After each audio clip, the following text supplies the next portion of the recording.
Okay, so again, welcome to Love and Sex in the Fourth Trimester. My name is Hope Corbin. I'm just going to share a little bit about myself just to start. I am a survivor of pretty intense postpartum depression and anxiety. And that started when I was about 6 months postpartum and went until I was about 2.5 years postpartum. So that journey, experiencing pretty severe postpartum depression, anxiety, that led me to go on a really deep dive into learning about what's required for mothers and families to cultivate health and wellness in the postpartum period. And I am a certified innate postpartum care practitioner. And so what that means is I've taken let's see, how long was it? It was a 6-month long course into what is required physiologically for women, for mothers to thrive postpartum. So it goes quite more in depth than most of your typical postpartum doula trainings. I'm also a maternal wellness coach and a postpartum doula. And I'm super passionate about supporting families to prepare for the postpartum time as preventative medicine against perinatal mood disorders such as postpartum depression and anxiety, divorce and breakup, relationship distress, postpartum depletion and burnout, pelvic organ disorders, things such as incontinence and prolapse, pelvic organ prolapse, and so much more. Some of the services that I currently offer is I do offer a course called Planning for the Fourth Trimester, and I offer that both as a small group program as well as one-on-one education series. I offer maternal wellness coaching, one-on-one maternal wellness coaching, and I also offer virtual and in-home postpartum care. I've had lots of success helping clients prepare for the fourth trimester.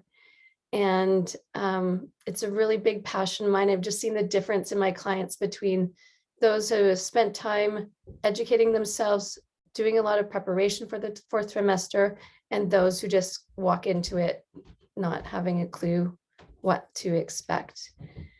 And I always have conversations with my clients on how to fortify their relationships for the fourth trimester. And it's a conversation, and often an ongoing one, that my clients are always really grateful for, which is what inspired me to offer this class tonight. So I'm just gonna dive into it. And again, if questions come up, please put them into the chat or unmute and ask. So we're gonna start with your relationship with your partner. Having a baby, in my personal experience and also witnessing my clients, can be really stressful on a relationship. Dr. John Gottman, who is a seminal researcher on parenting and relationships, found that on average, there's a 67% decline in marital satisfaction in the first 3 years postpartum. Also, Dr. Oscar Serlach, who I love his work, he's the author of Postnatal Depletion Cure, says that often even the healthiest couples, their relationship satisfaction is at its lowest about 18 months after the birth of a child. Studies that he read said that 13% of those couples call it quits at this stage or earlier by divorce or separation. Of those who do stay together, 25% describe their relationship as being in distress, and further 92% describe a gradual increase in conflict after having a baby. However, Dr. John Gottman does say that just 3 45-minute couples counseling sessions can prevent all of that. Or if you haven't done that, or you don't want to do that, what I'm going to send to everyone who signed up for this workshop, I'm going to send you my postpartum relationship guide. And that's something that I give to my clients, my postpartum planning clients. So this is a special gift. And what I suggest that you do is that you plan a date night, or maybe a couple date nights, because there's a few different exercises in the guide. Plan a date night and go through the exercises in the guide. And I've found that my clients have had a lot of success figuring things out. Of course, this is really great to do before a baby comes, but it's not too late, can also be done after baby comes. And a lot of the things in the guide, I will talk about it more in a little bit, but some of the exercises that are in the guide are things like just having conversations about what do you tend, how do you tend to show up when you're under stress? What are your coping mechanisms? How do you best want to be supported when you are exhausted and stressed out? So those are just a few of the questions, and you go through and you answer them on your own, and then you share with each other what your answers are. There's also some exercises in there on how to divide household chores. I'm going to actually give you that exercise in a little bit. Sorry, I had a cold last week, so my voice is it's a little scratchy. Okay. So what are some of the common stressors and complaints for relationships postpartum? I'm going to give you a whole list, and these are super common. I hear about these all the time. And it's important to remember that these are really common things, and we can just be like, well, this is just part of being a new parent. And then you can forget that this is causing stress in your relationship. So of course, there's lack of sleep, sleep deprivation, and exhaustion. It's really hard to stay grounded and calm with each other when you're really sleep deprived and exhausted. Birth trauma, this can be hard on both partners. Both partners can experience birth traumas in different ways, whether you're like the supporting partner or the birthing partner, that can really affect you. So that can be a big one. A lack of support from each other. Again, you're so busy taking care of a new baby, or maybe you just don't know what kind of support each other needs. And this can be either physical or emotional support. A big one that I'm going to talk more about later is a lack of social and community support. So this can put a lot of stress in a relationship. I'll talk more about that in a little bit. Low blood sugar. So again, in the busyness of parenting, you can forget to eat, you can forget to take care of your basic needs. You can get hangry, as we call it in my household, and that can just cause conflict to happen more readily, more easily. And it's one that I find, even though we know it, we can so easily forget, oh yeah, my blood sugar is low. That's why I'm so irritable right now. Same thing with the lack of sleep. You can just be like, oh yeah, this is just part of parenthood. Oh yeah, but it can really cause irritability and mood issues when you're going through sleep deprivation. Lack of proper nutrition, again, because everything gets a lot more busier, your hands are tied up, you might not be actually eating some of the nutrients you need, especially for mothers. Both pregnancy, birth, and breastfeeding, these are times when a lot of nutrients actually get depleted from the body, and it's important to replace those nutrients. And there's lots of studies out there that show that nutrient deficiencies, again, can cause irritability, can cause mood issues, and that can, again, increase conflict in a relationship. Breastfeeding issues can be really stressful in a relationship. And again, one partner might not be understanding what another partner is going through. The other partner might be feeling really helpless, like they can't do anything. So this can cause a lot of strain. Differences in how to parent and parenting styles, that's a big one that often comes up. So just actually having conflict on how to parent and parenting, all the parenting choices that come up. A big one is also a lack of understanding about what a mother goes through physiologically or hormonally postpartum.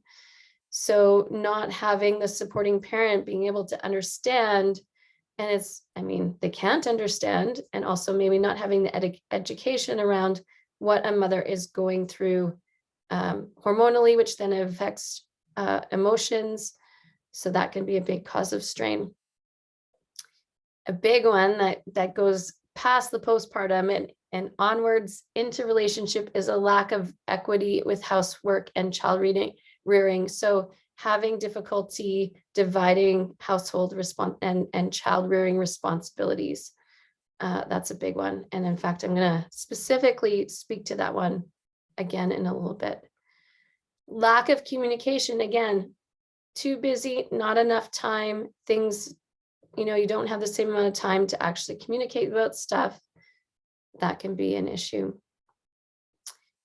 Not spending enough time alone together. I mean, especially for mothers, it's hard enough just to get some alone time with self, let alone alone time with your partner. So that can cause issues. Less sex and intimacy. Sex and intimacy is definitely an important part of cultivating health and wellness in a relationship. And again, I'm actually going to speak a lot on that topic, so I won't go into that right now. Increase workload, domestic duties double. So just there's more household work that comes up, and that can cause strain. Financial issues, again, often a mother's on maternity leave, so she has less income coming in. It's often a time of just less income coming in and more expenses, so that can cause strain. Differences in adjusting to parenthood. So each partner might be adjusting to parenthood differently.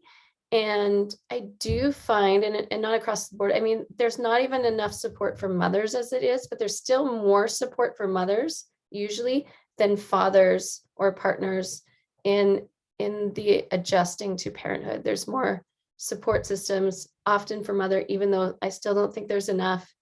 And so not understanding how each person is adjusting to that or having the supports there, that can cause strain. Having a child can cause a lack of spontaneity. So before you had baby, especially if it's a first child, you might be used to more spontaneity in your relationship. And then after baby comes, it does often require a bit more planning. And so you can kind of be missing out on that spontaneity. A big one that comes up is the father often feels left out, or that they're getting father partner feels left out, or that there's a lack of attention and love, and that can cause issues. Mother is touched out. So that's another big one for mom. Moms can get really overstimulated by having to hold baby all the time, and they don't want any intimacy. So that might cause an issue. Lack of me time and time alone. So just, we all need, and everybody's different in what they need in terms of just having me time, alone time, especially mothers often just need time to decompress from just the regular stress of motherhood. And so being touched or just not having enough alone time. And then another big one can be the baby blues. So this is baby blues are different from postpartum depression, but there's a huge shift in hormones. This is more in the very immediate postpartum, like the first week or two is when we get the baby blues. And again, when there's not education and understanding on how to hold space for these normal hormonal shifts that happen. And there are actually, especially if you're breastfeeding, there's hormonal shifts that happen over the whole course of the breastfeeding journey. And so not having education and understanding about that, often mothers' emotions can get pathologized. And sometimes what I've found is partners get very, partners might want to like fix the problem, but there's not really a problem. The mother just has to go through, feel her emotions. And then again, that can cause some issues. So these are just, and I'm sure there's more, but these are some of the most common stressors that I see in relationships. Any questions about that so far?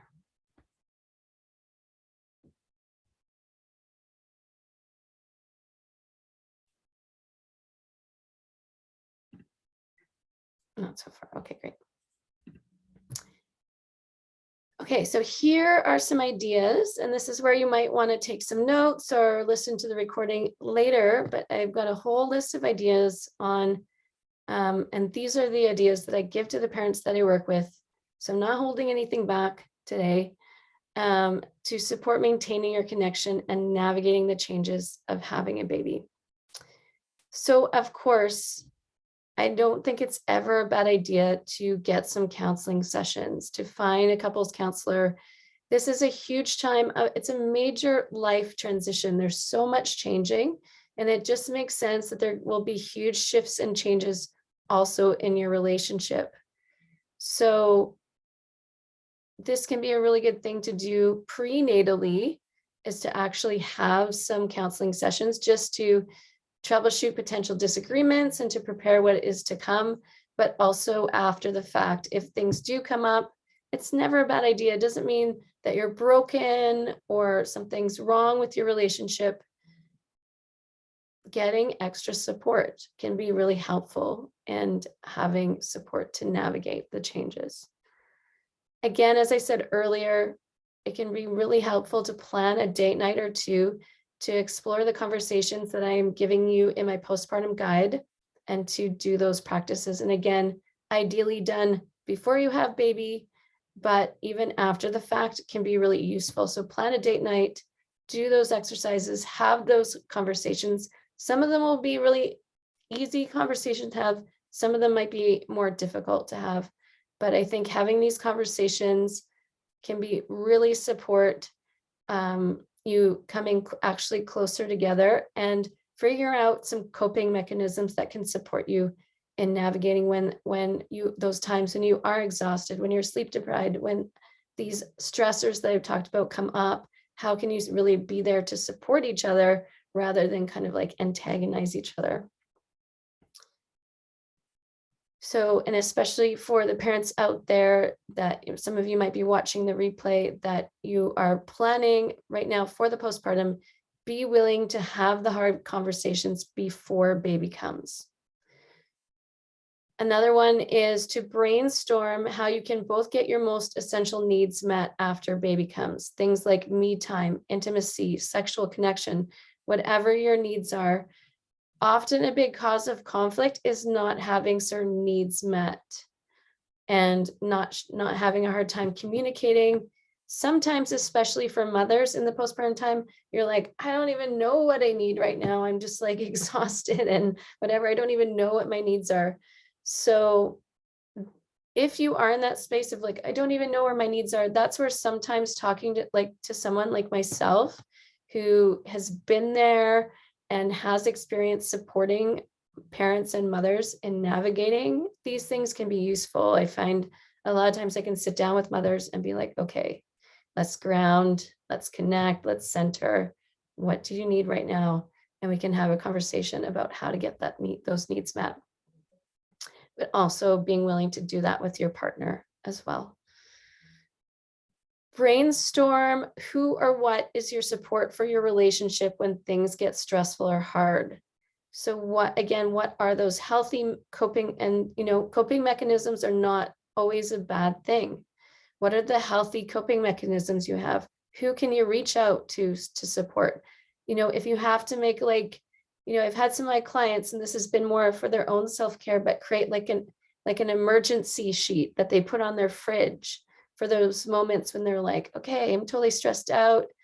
It says like, call so-and-so, or it has a list of here's the things I can do to help myself to feel better when I'm feeling overwhelmed or overstimulated or exhausted, because in those moments, we're not always thinking properly.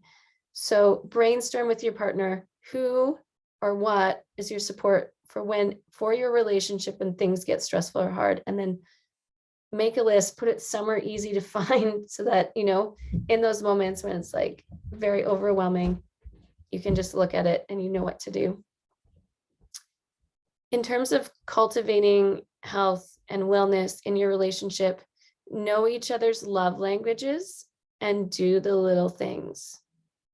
And sometimes, especially in the early postpartum, this might be more on the part of the supporting partner to do this, because when mom's in full care mode of baby, you might not be in a space to do that. And yes, there's the book on what the official love languages are, but I think some of our love language also go beyond just the 5 official love languages. But just remembering to do the little things, which can be easy to forget when we're in the overwhelm of being in babyland.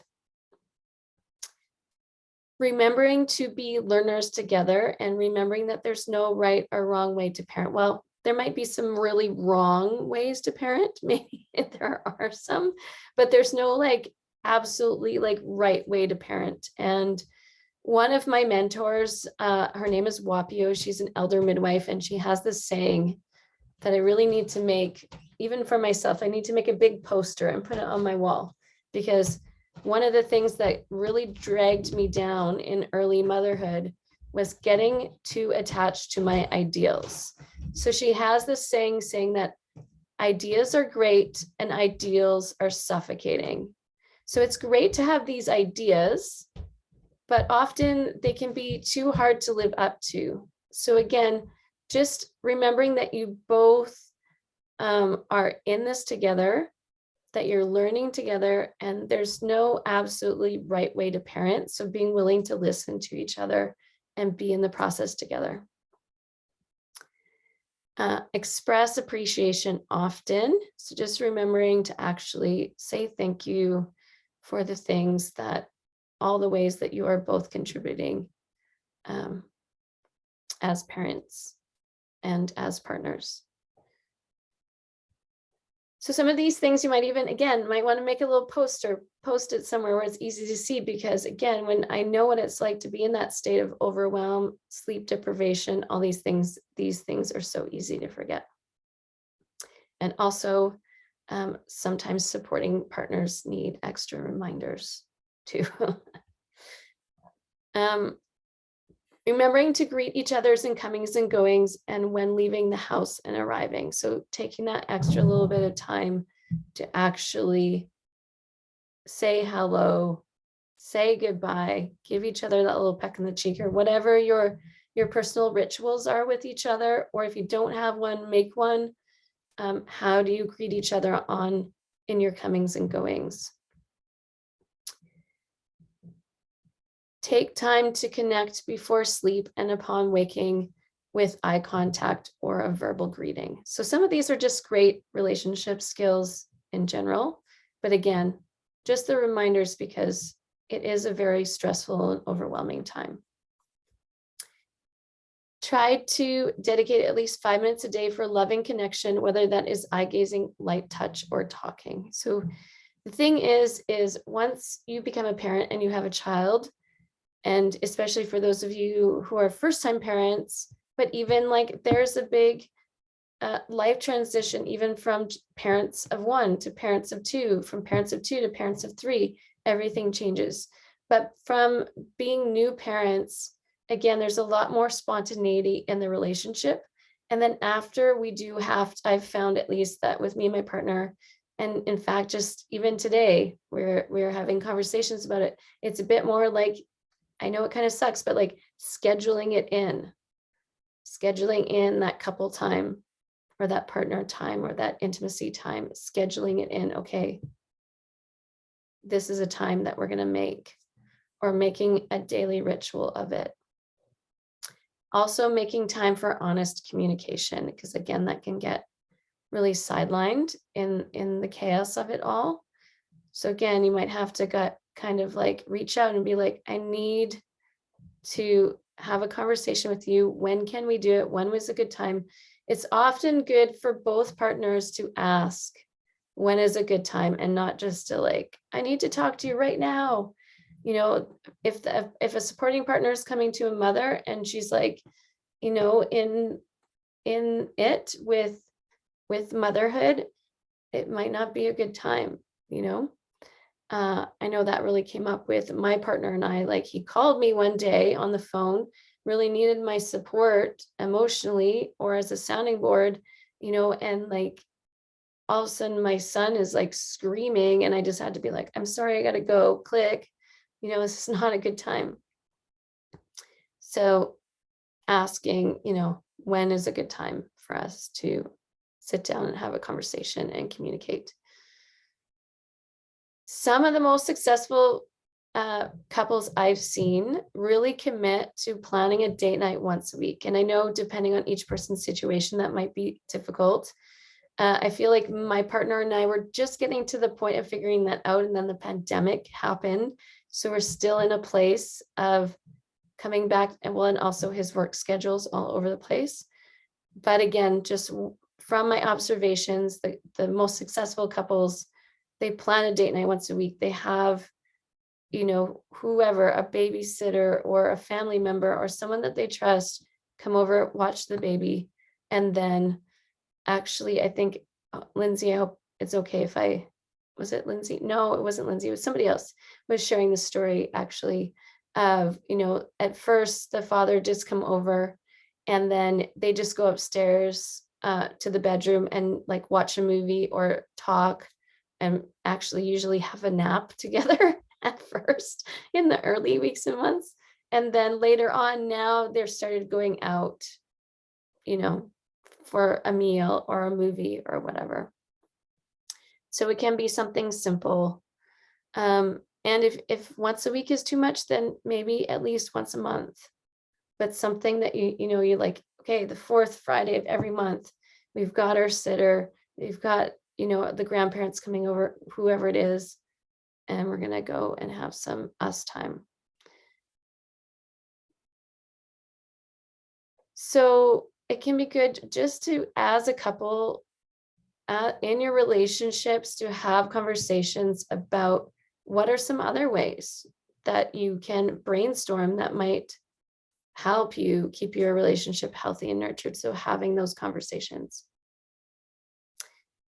So this one is more for the early postpartum, but we do really suggest that if the father or partner works out of the home, that they make it a priority when they come home to have skin to skin time with baby and also potentially with mom. So sometimes we forget, even as adults, we talk so much about the importance of skin to skin time. So this is also non-sexual touch, just skin on skin time for babies, but this is also really healthy for us as adults as well. So it can be really good if the father's out of the home, when they come home, as soon as, maybe they need a shower, whatever, but they have some skin to skin time with baby and maybe also mom and baby. One of the reasons why this is really important is because what it starts to induce is oxytocin. Oxytocin is a really important hormone, both for postpartum moms, for babies, but also for fathers. And often fathers get left out of the equation. And why it can be really important for fathers, and I'll talk more about this in a little minute, but there's a huge shift in hormones, obviously, for mothers in the postpartum time. When a father has skin to skin time with baby, it's having this influx of oxytocin actually lowers the libido and starts to bring the hormonal makeup of the father more in alignment with where the mother's at. And that might sound, for some fathers will be like, well, that actually doesn't sound like a good thing.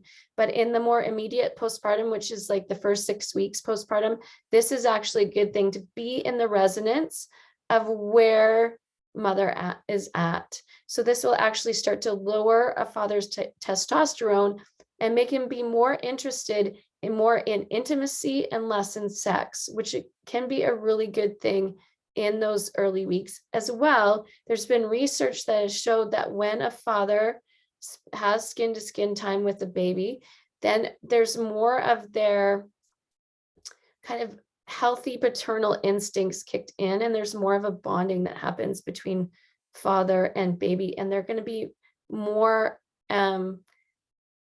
they're going to have more of the skills on how to take care of the baby, like more of that kind of intuitive knowing on how to take care of the baby. So this can be a really good thing.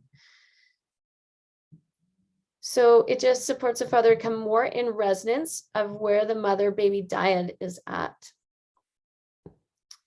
One of my big ones in terms of supporting the health and wellness of relationships postpartum is to hire a postpartum doula.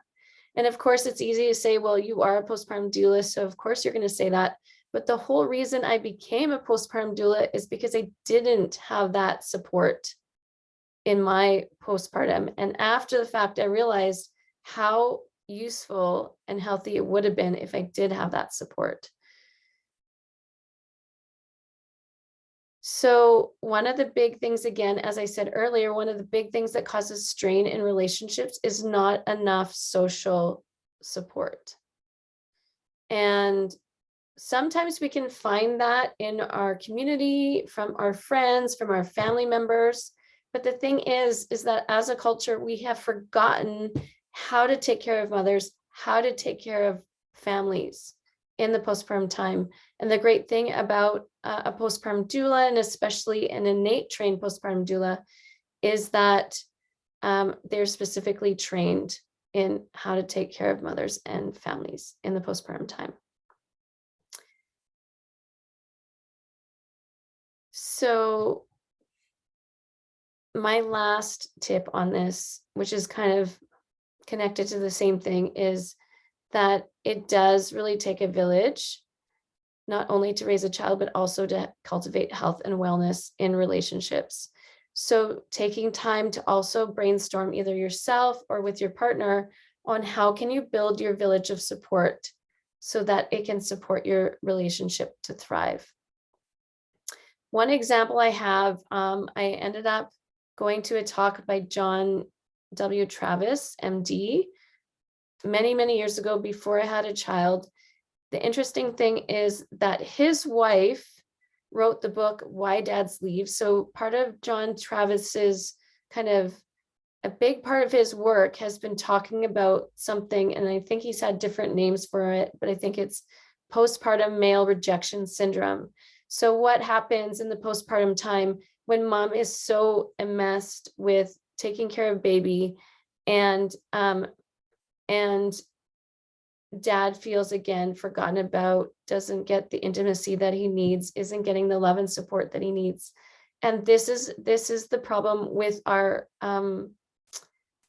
culture right now, is that the families don't have enough support. So mom ends up having to take on the majority of the role of child caring, and then there's no energy or anything left over for the relationship. So this is also a big reason why dads might leave emotionally, physically.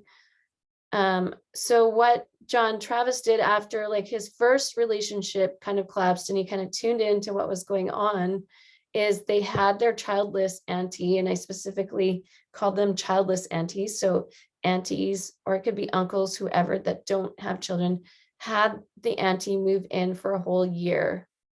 Also, he saved up enough money that he could take the whole year off, so he wasn't also going out to work. And this is one of the ways that they kept their relationship alive, was by having that extra support. They had another person right in the home that could support with baby, and then there was energy left over for the relationship. So remembering that it takes a village, not only to raise a child, but also to cultivate health and wellness in the relationship. So looking for ideas on how to build that village of support. And with my clients, I find that some clients have really been able to cultivate that kind of village amongst their friends and family members, and some of them haven't. Some of them, their village of support has ended up looking like, again, a lot of hiring different people, and that's okay.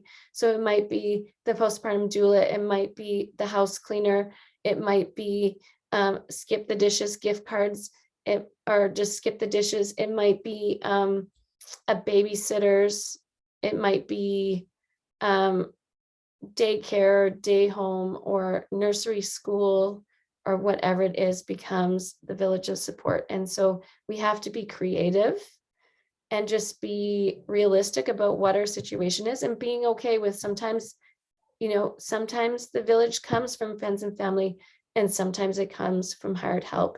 And they still, what I've often noticed is, even with hired help, they become part of the family.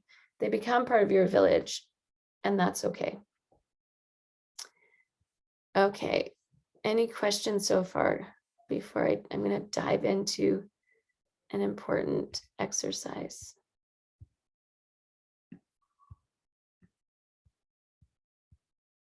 Okay, great.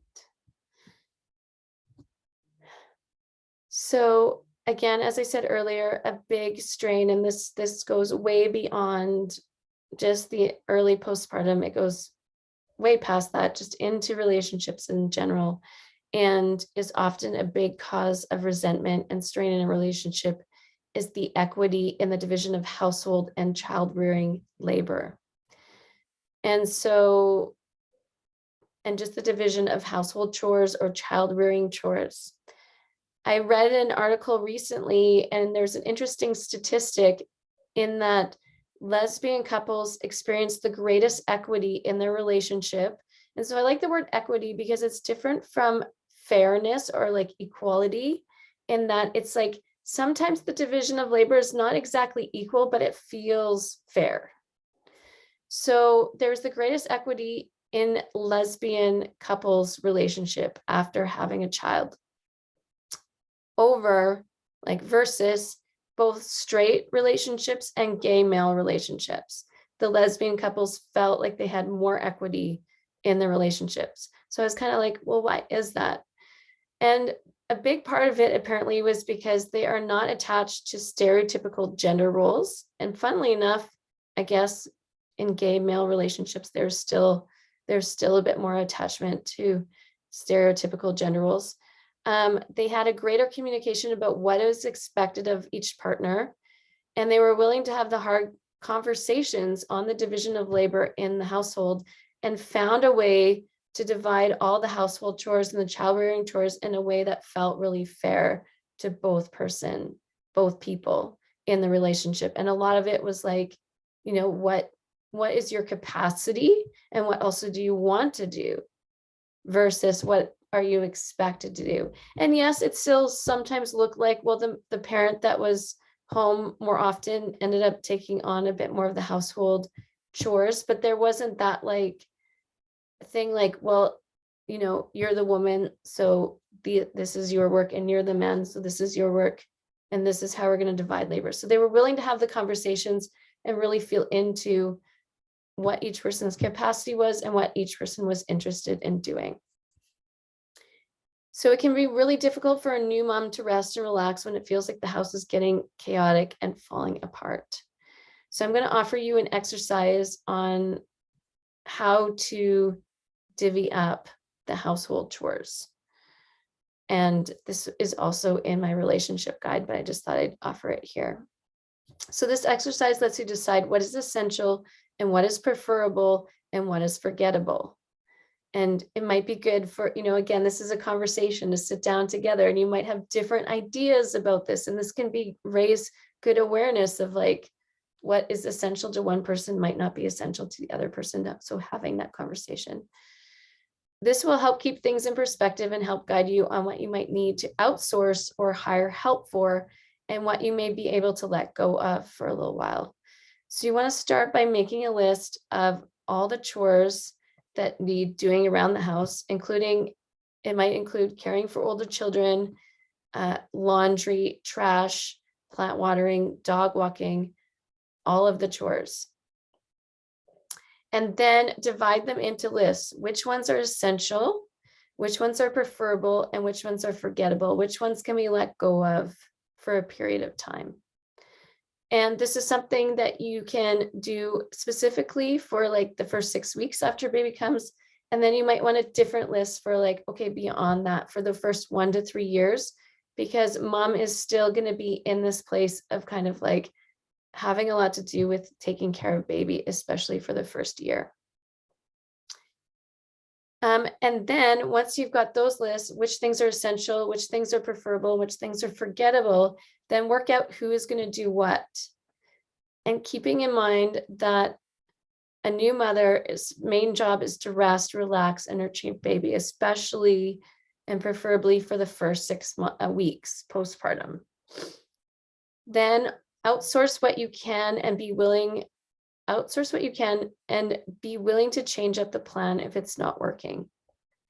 Again, like I said, make one plan for the first 6 weeks postpartum, and then make one for like the first year to 3 years postpartum. And then you might want to revisit it again after that. And you can revisit it as you go. Again, what's working, what's not working. And keeping in mind, this is also, again, where community support is so essential. Again, what can you outsource? What can you reach out to your community and ask for help? And I know that that can be a really hard thing to do for many parents, but that's where sometimes you have to do some inner kind of personal work, inner belief work to work through what might be holding you back from reaching out and asking for support. My experience is that there's a lot of people out there like, how can we support you? But they don't know what to do. And so sometimes they just need to be told what to do, and then they'd be willing to show up and help. But often a big one of why they don't show up and help is because they don't know how. I have also seen fathers burn out when doing their best to take on extra duties around the home while also working at their full-time job. So again, it's important to keep that in mind as well. And these are, that's not just the fathers that are taking on a few little extra things around the home. This is the fathers that are really trying to show up for everything around the home and the baby care, like completely 50-50, and then are also going out to their full-time job. One of my friends, it ended up being the father that had a full kind of nervous breakdown and ended up with postpartum anxiety. And then the mother was both taking care of baby and then also taking care of her partner, because he went into burnout mode. So this is where it's important. Again, it takes a village. It's more than the work of just two people. And unfortunately, our culture has made it so it's like, well, you're the parents, you got to do all this work, but that's not really the truth of things. Okay, so that was a little exercise that I'm giving you in how to divide up household chores. And this is something that I wish that myself and my partner really sat down and did. And we're 5 years into it, and we're still figuring things out, but we're starting to get it 5 years in. And I wish we had these conversations and we had this kind of support, even prior to baby coming, so that we could have had those important conversations and figured it out. And it would have caused us a lot less stress and strain over time. Okay, any questions about that? No. Okay. So the next part I want to talk about, of course, because I promised to talk about it, is sex and intimacy after birth. So this is also a big conversation that I have with my clients. And I just remember what really almost like broke my heart a little bit is one of my friends coming to me and saying, why didn't anybody tell me that I wouldn't be interested in sex for a long time after birth? And I think especially for her, it was really big for her because she was a very sex positive person. She had a very healthy libido. Her and her partner had an awesome sex life. And then she just found that it was just like, okay, nothing, and she was not interested at all. She didn't want to be touched in that way. And she's like, and it caused her a lot of guilt and shame and kind of heartbreak. And also wasn't until many, many years later that she actually started talking about it and be like, why didn't anybody tell me that this might happen? So of course it's very different for every mother. And some mothers, they might have, a very healthy libido early on. But what's interesting is there is a woman that I follow on Instagram, and her tag is Fruits of Motherhood. She goes by Linda Fruits.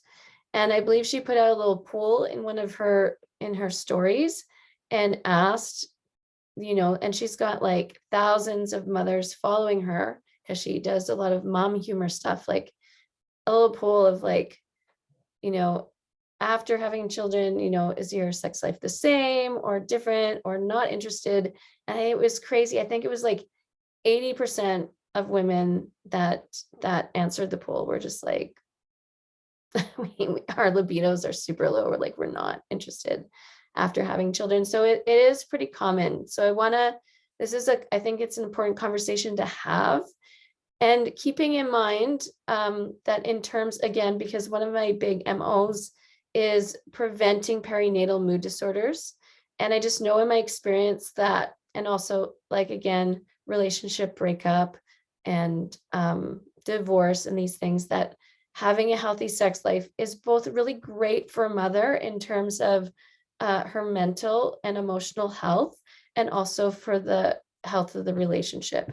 And that might slow down for a period of time after having a baby, but then there's ways to pick it back up again. So why is it that some mothers are not interested in sex for a while after birth? Well, one of the main issues I found is that mothers are just exhausted. They're depleted and exhausted. And again, a big part of this is because of our cultural paradigm. Mothers are not receiving all the postpartum care that they need after birth, not receiving the time they need for proper recovery. They're expected to just get right back up and at it. They're expected to bounce back.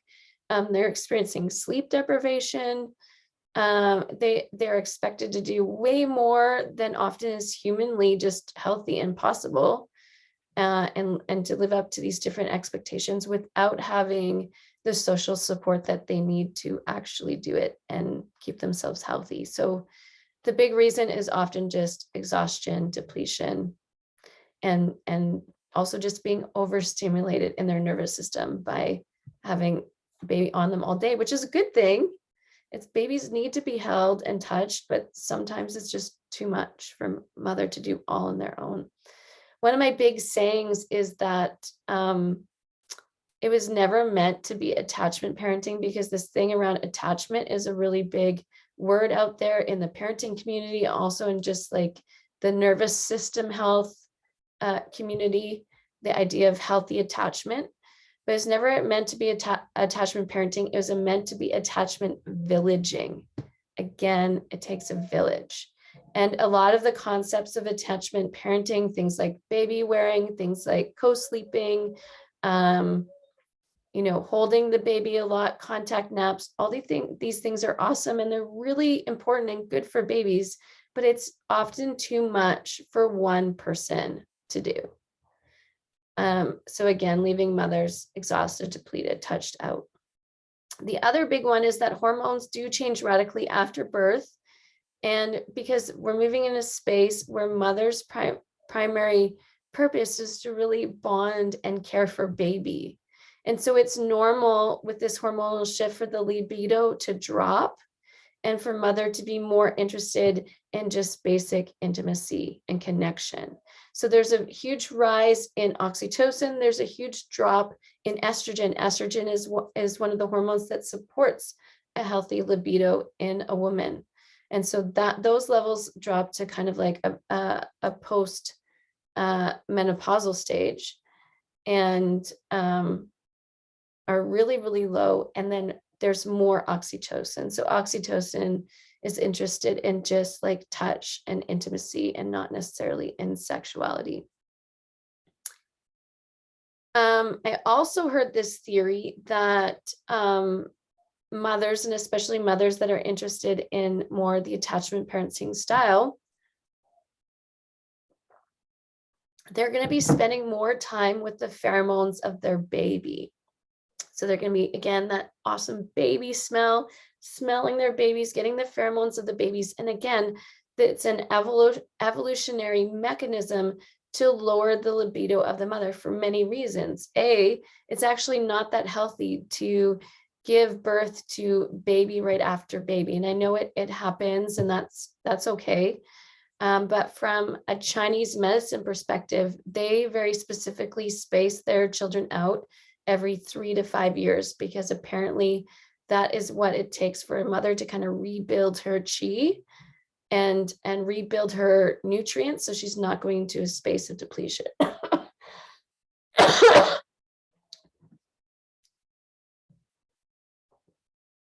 Also, the mother is meant to focus on the care and nurturing of this child and not necessarily creating more children. And again, the primary hormone that's coming through is oxytocin. So bonding and connection and intimacy with the child and also partner. So hormonally, apparently, and again, this is just a theory, the pheromones of the baby lower the libido of the mother. One of the ways to then build the libido back up is for the mother to spend more time, and this is in like non-sexual touch and connection, but with the pheromones of the father.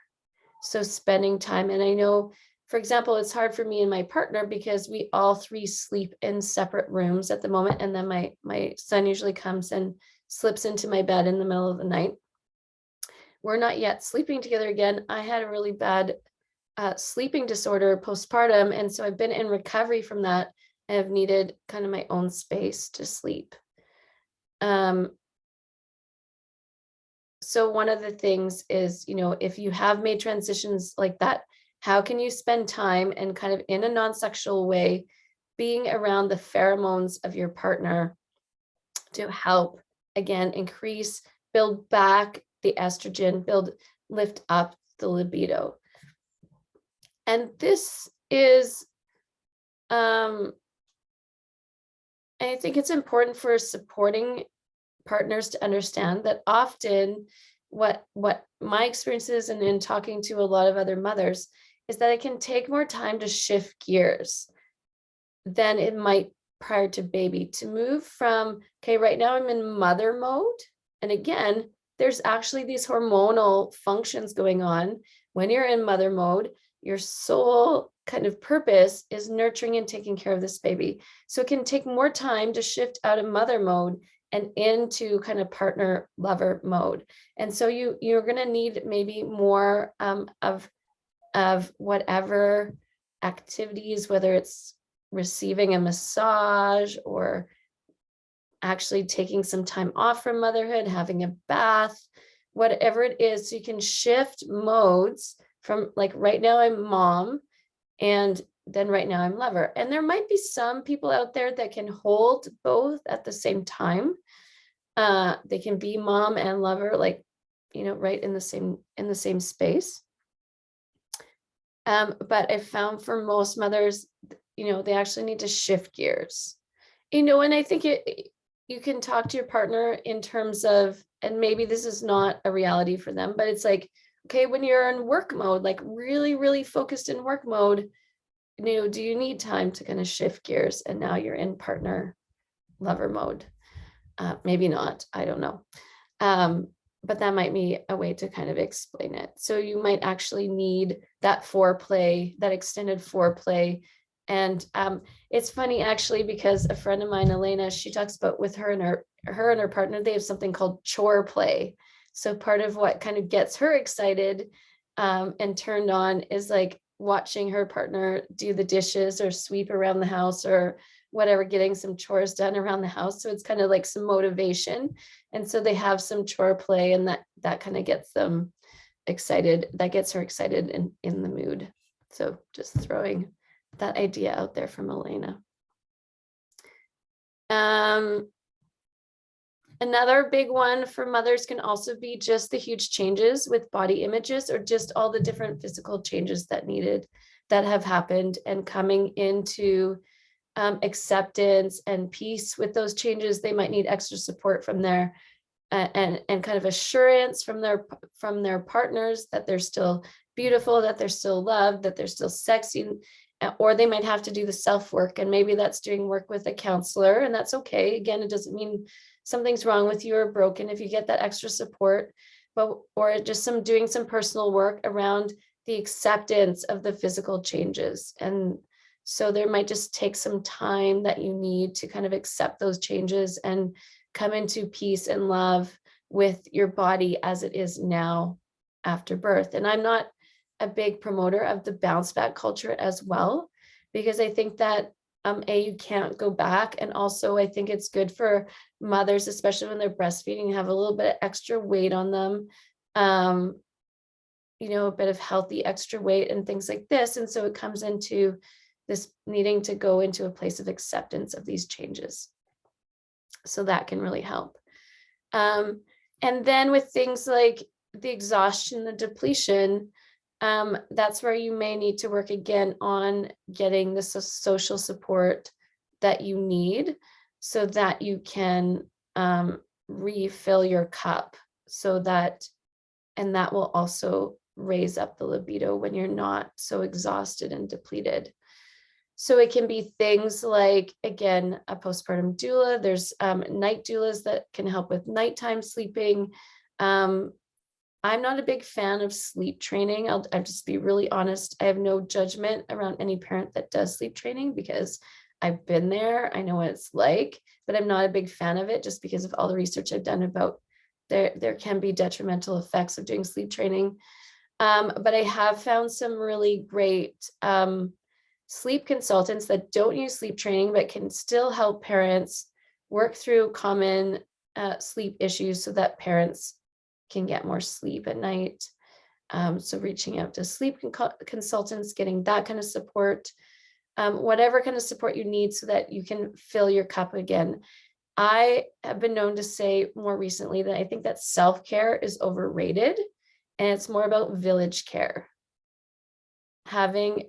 Receiving care. So if that's receiving body work, or again, having someone come over so you can have a nap during the day, or whatever it is, so that you can refill your cup back up.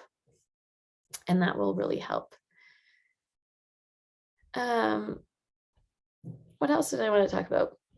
I think I covered most of it when it comes to sex. So some good conversations that can be really good to have with your partner are, especially prior to birth, but also after birth. But again, I like to focus on the preventative things. What can we do prior? Is to speak with your partner about what might be the changes around intimacy and sex. So just having those upfront conversations about what might change. And you can share with them some of the things that I've shared in this class about what those changes might be.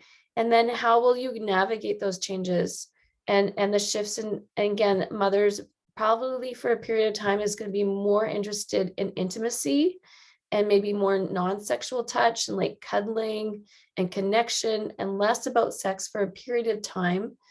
And again, how can you both get your needs met in a way that feels good for you?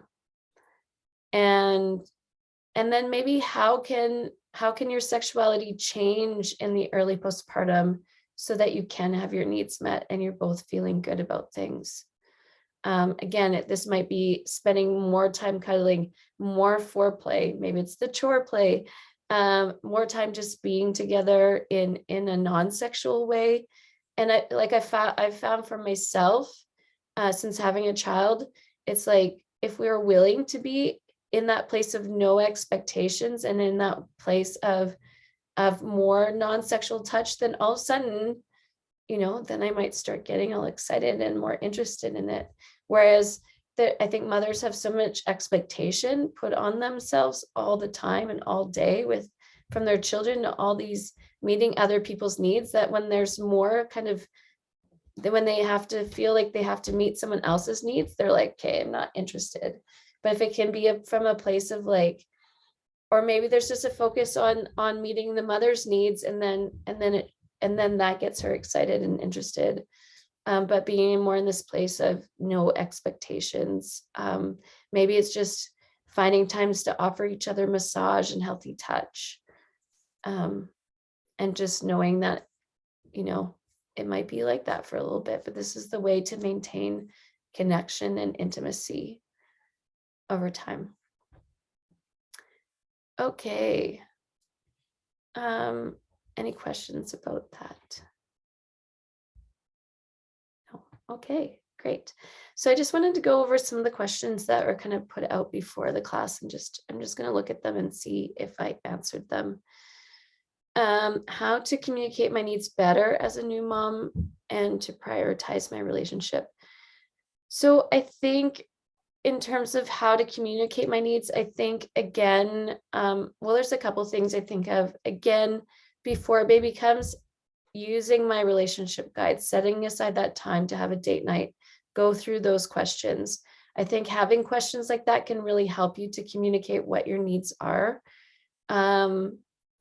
And then sometimes it's again, like I said, talking to someone like myself who's been there and having that conversation first can help you get more acquainted with what your needs are and help you to better verbalize what your needs are to your partner. I found that a lot of my clients have found that really useful. Having a conversation with me, I help you just get really acquainted with what your needs are and some ways that maybe those needs can be met. And then you can more easily bring that to your partner. And that's often gone over really well. again, in terms of prioritizing your relationships, that's where I think that the social support is so important, and acknowledging that it takes a village. Because thinking that you can prioritize your relationship when you are often the sole caregiver for your child or children, I think that is asking too much of yourself. So getting that social support so you can find time to make the relationship a priority. And then the other piece, like I said, is often there's less spontaneity, and we just have to accept that it takes more planning. It's like creating that space in your calendar. This is our time together, and we've got the support that we need so we can, give each other that time. And I've been on some moms groups where some moms have come up with some really creative ideas for date nights, even if those date nights happen at home after children are in bed. Um, yeah, there's some great ideas out there. I don't have them, so you can reach out to other moms and be like, what are some creative ideas for date nights, that maybe are even stay-at-home date nights, but creative ways to connect with your partner. How to reconnect with my husband? Well, I think it's the same thing that I've talked about. It takes the etching out that time in your calendar, making it a weekly thing or a monthly thing. It takes having that social support for that to happen. And yeah, and just getting to know each other again. So, I think sometimes it's okay to almost start from scratch in terms of like, think about the things you did when you just started dating each other. And I think a lot of times we can just get so comfortable with each other that we forget about those things that we did when we're kind of courting each other, in a sense. So coming back to those things, and what are the things you like to do when you were in that courting stage, and bringing some of those things back. Tools for navigating postpartum with my partner. Well, I think I've covered that one pretty well. How to compromise and cooperate with my partner better to support each other as parents, and how to prioritize our intimacy, love, and care for each other amid all the change and the responsibilities, so we can be more resilient and loving through the challenges of parenting. Well, I think I've covered more than that. And honestly, sometimes, again, sometimes going to a counselor can be a really good idea if you can find a good one and a right one. They can often give you great tools. And there's also there is a workshop that I'm going to highly recommend. There are a couple of motherhood therapists that I follow on Instagram, and their tag is Mom Freely, and they offer it is a paid workshop, but it's something that you just download. It's great to actually watch with your partner. And I think they have a package one. But I'm going to really highly recommend it. The first workshop in the package, and it comes with a workbook, is called, what is it called? Unpacking Resentment, I think it's called. And it's a great one for either moms to watch or watch it with your partner. That can give you some great tools, again, around this compromise and cooperating with your partner better and coming up with that support. And then I think they have one, I don't remember exactly what it's called, but something about navigating intimacy after children. And it comes as a package. So I'm also, I really love the work that they do. They're two really top-notch therapists. So I'm also going to recommend that workshop as well. Coping skills and things to prepare for advance. I think I covered that. So I think I covered everything. That's basically what I have to share tonight. But again, I just want to put myself out there that I love working with parents, either to plan and prepare for the postpartum time, to support you to educate yourself and empower yourself about what you need going into the postpartum time. And then as a maternal wellness coach, I've worked with mothers, but I've also worked with partners as well.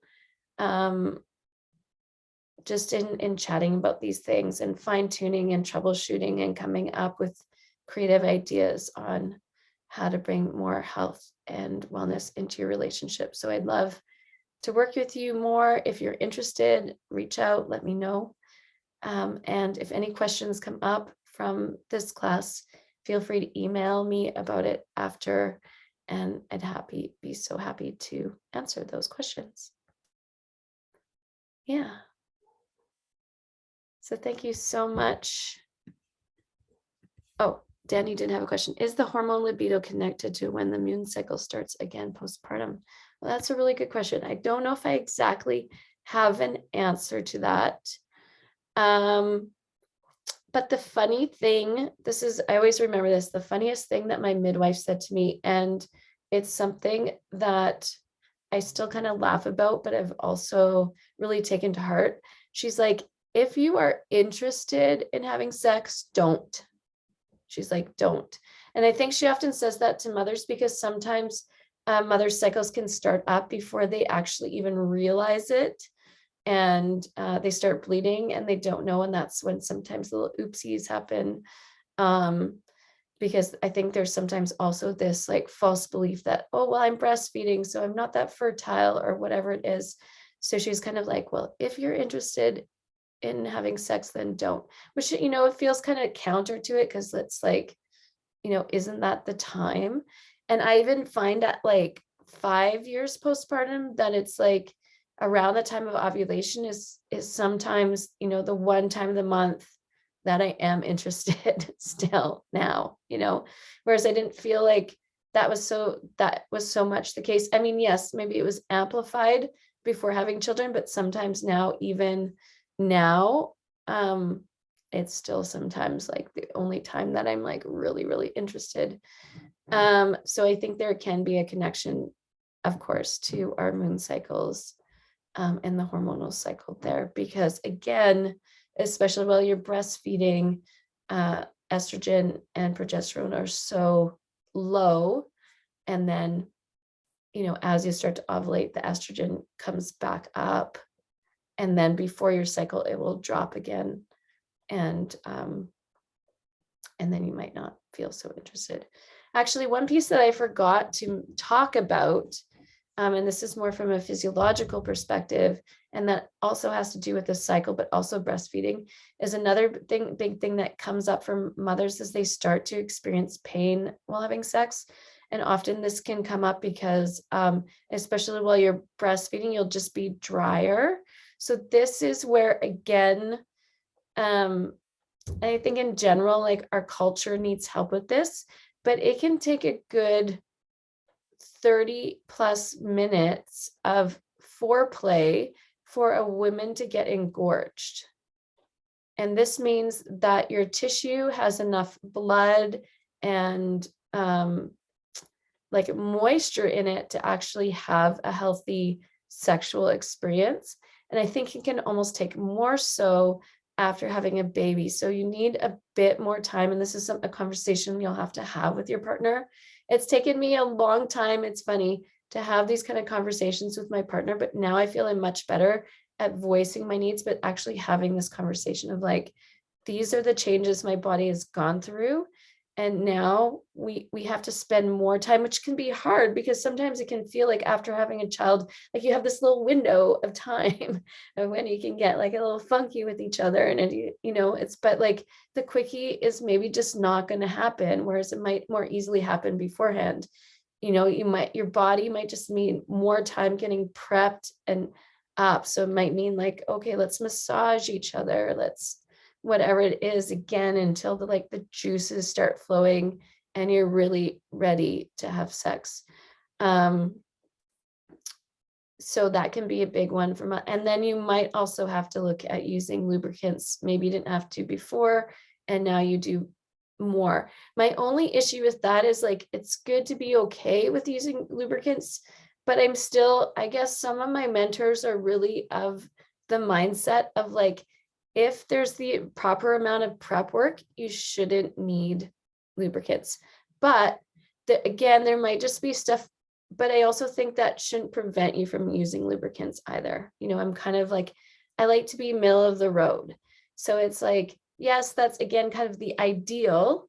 The ideal is that there's enough prep work, you get juicy enough, you get engorged enough, You don't need lubricants. That's the ideal situation. But sometimes just with whatever's going on with your hormones and breastfeeding and postpartum, and then depending again, was there some birth trauma, like physical birth trauma, you may have to use lubricants, maybe more so now than before. If pain during sex continues to come up, there can be multiple different factors. Sometimes, funnily enough, it can be psychological. So working with a sex therapist, again, that doesn't mean there's something wrong or bad with you, but that can be a way to go. Sometimes, again, it's physical. Working with a pelvic floor physiotherapist can be a really good idea. Some others end up with hypertonic, what's known as hypertonic pelvic floor. So there's too much tension in the pelvic floor. There's kind of this misnomer or wrong belief that after having a baby that your pussy's all loose. And it's often actually the case that as things healed up, it's too tight and there's too much tension. And that can actually cause a weak pelvic floor, too much tension in the pelvic floor. And so working with women's health physiotherapist, a pelvic floor physiotherapist to help deal with hypertonic pelvic floor. There can be other issues going on. So seeing a good, and I wish there were more out there kind of holistic gynecologists that can help you figure out what's going on, might be another route that needs to happen. But I think it's good to have these conversations about it, because what can happen is if you are experiencing pain during sex and you kind of just bear through it, then what can happen is there can be developed this kind of mind-body connection, and it actually can increase kind of the hypertonic pelvic floor, the tension in the pelvic floor, and you're just kind of creating more of an issue, which can actually lead to other issues. So if that is an issue, I'd recommend, speaking to your doctor, speaking to your OB, your midwife, pelvic floor physiotherapist, and kind of figuring out what's going on, and speaking to your partner about it, being honest, like, this is what I'm going through. Like, it's not enjoyable. I'm experiencing pain. I got to figure this out first. Maybe there's some other creative ways we can get our needs met in the meantime. Because there actually have been some women that if they bear through it, their vagina just completely closes up, and that's an issue. That's not good for anybody, especially the woman experiencing it. So don't just bear through it. Reach out. I'm happy to talk about it, and again, refer you out to people. Reach out, get some support around that. And again, it can be happening on all these different levels, from psychological to actual physical issues. So that can also often be a big issue for mothers as well, when it comes to like avoiding sex or not being interested. Okay. Any last questions before I go today?